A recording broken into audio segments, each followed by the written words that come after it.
Hello friends, welcome back to my channel. तो मैंने chemistry का चैप्टर ख़त्म कर दिया, यानी कि पूरा उसका नोट मैंने समझा दिया है। तो अब लाई हूँ फिजिक्स का चैप्टर, डेट मीन्स भौतिकी।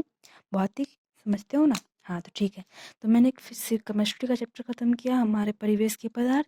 अब मैं फिजिक्स का एक चैप्टर ख़त्म करने वाली हूँ, तो मैं स्टार्ट करूँ? ठीक है, आज का क्लास स्टार्ट कर रही हूँ। ठीक है, तो पहला पॉइंट इसमें क्या है, मैं जो पॉइंट है उसको अंडरलाइन की हूँ, मैं इसको समझा रही हूँ। ठीक है, विज्ञान सावधानीपूर्वक और क्रमबद्ध तरीके से किए गए प्रयोगों और परीक्षणों द्वारा प्राप्त ज्ञान को ही विज्ञान कहती है। दैट मीन्स फिजिक्स में पहला क्वेश्चन यही उठता है कि विज्ञान कहते क्या है। हम विज्ञान तो पढ़ते आ रहे हैं, बट विज्ञान है क्या?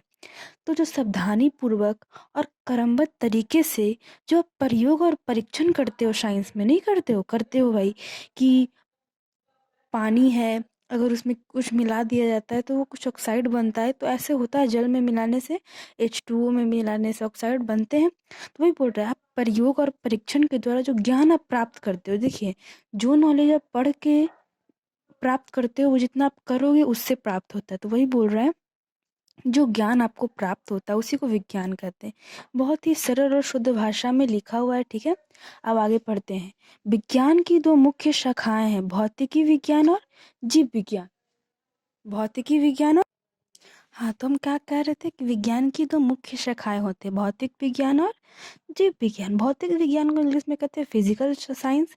ये भी क्वेश्चन बनता है कि विज्ञान की कितनी शाखाएं हैं, तो दो, जीव भौतिकी विज्ञान और जीव विज्ञान, फिजिकल साइंस और लाइफ साइंस। ठीक है फ्रेंड्स, तो पहले कहते हैं भौतिकी विज्ञान क्या है। तो भौतिकी विज्ञान का संबंध निर्जीव पदार्थों और उनसे संबद्ध घटनाओं से होता है। दैट मीन जितने भी निर्जीव पदार्थ हैं और उसके संबंध में जो घटनाएं होती हैं वो हमें भौतिकी विज्ञान में पढ़ना है। लेकिन जबकि जीव विज्ञान, लाइफ साइंस का संबंध सजीव पदार्थ और उनसे संबंधित घटनाओं से। जीव विज्ञान में हम सजीव पदार्थों और उनसे संबंधित घटनाओं के बारे में पढ़ते हैं। ठीक है, यही दोनों में डिफरेंस है कि एक में निर्जीव के बारे में और एक में सजीव के बारे में। आगे देखते हैं, आगे क्या कह रहा है। भौतिकी विज्ञान की दो शाखाएं होती है। हमने अभी क्या पढ़ा, विज्ञान की दो शाखाएं, भौतिकी और जीव विज्ञान। अब एक भौतिकी में भी उसके भी दो शाखाएं होती है, भौतिकी और रसायन शास्त्र। ये सब बहुत ही इंपॉर्टेंट है, ये सब तो याद ही रखना चाहिए, पूछा भी जाता है। कोई पूछ दे तो फटाक से आंसर चाहिए। ठीक है, तो भौतिकी विज्ञान की दो शाखाएं कौन है, भौतिकी और रसायन शास्त्र, फिजिक्स और केमिस्ट्री। कोई दिक्कत नहीं है ना अभी तक? ठीक है, अब आगे बढ़ते हैं। कहते हैं जीव विज्ञान। अब जीव विज्ञान की भी दो शाखाएं, नहीं क्या कह रहे हैं, जीव विज्ञान की दो शाखाएं, हाँ, जीव विज्ञान की भी दो शाखाएं। पेड़ पौधे से जो संबंध रखता है उसे वनस्पति विज्ञान, बॉटनी। और जीव जंतुओं से संबंध रखने वाले को प्राणी विज्ञान, जूलॉजी। जो भी इंपॉर्टेंट पॉइंट है उसको मैंने अंडरलाइन किया है, आप उसको देख सकते हो, पूरा दिख रहा है यहाँ पे, पेंसिल से मैंने अंडरलाइन किया है। बहुत ही यूज़फुल है। ठीक है, ये सब याद ही रखना है, इसका कोई ट्रिक नहीं कि आप ऐसे याद करोगे, ये सब आपको दिमाग में रखना है क्या है जो। अब क्या कह रहा है, किसी वैज्ञानिक के काम करने के तरीके। हाँ भाई, वैज्ञानिक के काम करने के तरीके तो बहुत अलग अलग होते हैं। अर्थात वैज्ञानिक विधि क्या है, वो क्या करता है, क्या क्या जो क्या आवश्यक है वो क्या पहले करता है, तो उसको उसको वैज्ञानिक कहा गया है।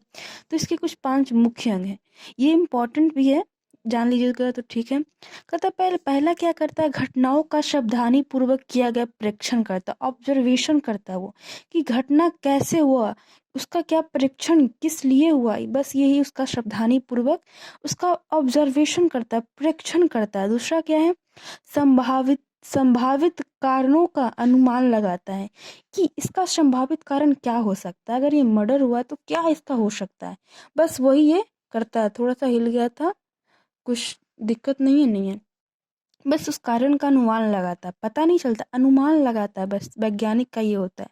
तीसरा है, परीक्षणों और प्रयोगों द्वारा उन कारणों की जांच करता है। परीक्षण करता है वैज्ञानिक, और जो उसका उससे जो प्रयोग करता है उसका जो कारण होता है बस उसको ही जांच करता है। ये तीसरा था वैज्ञानिक विधि में। फिर 4 में क्या है, जांचों के आधार पर किसी निष्कर्ष पर पहुंचता है। जो जांच करता है उसके आधार पर कोई निष्कर्ष पर पहुंचता है कि इसका ये कारण हो सकता है, निष्कर्ष पर पहुंचता है। 5वां है, आवश्यकता अनुसार विचारों और सोच में अपर्याय परिवर्तन करता है। आप जो आवश्यकता अनुसार विचार करते हैं, सोच करते हैं, सोचते हैं, उस अपर्याय यानी कि बहुत ही इंपॉर्टेंट परिवर्तन कर देता है। ठीक है, तो ये 5 मुख्य अंग हैं वैज्ञानिक विधि में जो ये करता है, उसके बाद उसी को इसीलिए उसको वैज्ञानिक कहा गया, ठीक है।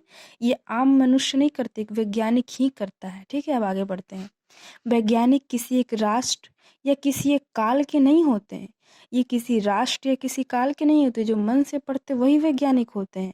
वे समस्त मानव जाति के होते हैं, राइट। जो मानव जाति है उसमें से कोई एक वैज्ञानिक होता है, ना कि वो अलग से आता है वैज्ञानिक बने, नहीं आता है ना। विज्ञान एक निरंतर और चलने वाली मानवीय प्रक्रिया, ये भी इम्पोर्टेंट है। विज्ञान मानवीय प्रक्रिया है, कैसे निरंतर चलने वाली है।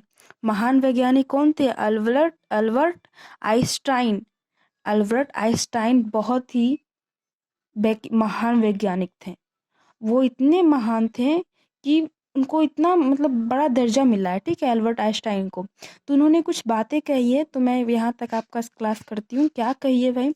इस बात को हमेशा याद रखना है कि जो अद्भुत बातें तुम अपने विद्यालयों में सीखते हो, वे संसार के सारे देशों में कोई पीढ़ियों द्वारा उत्साहपूर्वक किए गए प्रयास और अनवरत परिश्रम का ही फल है।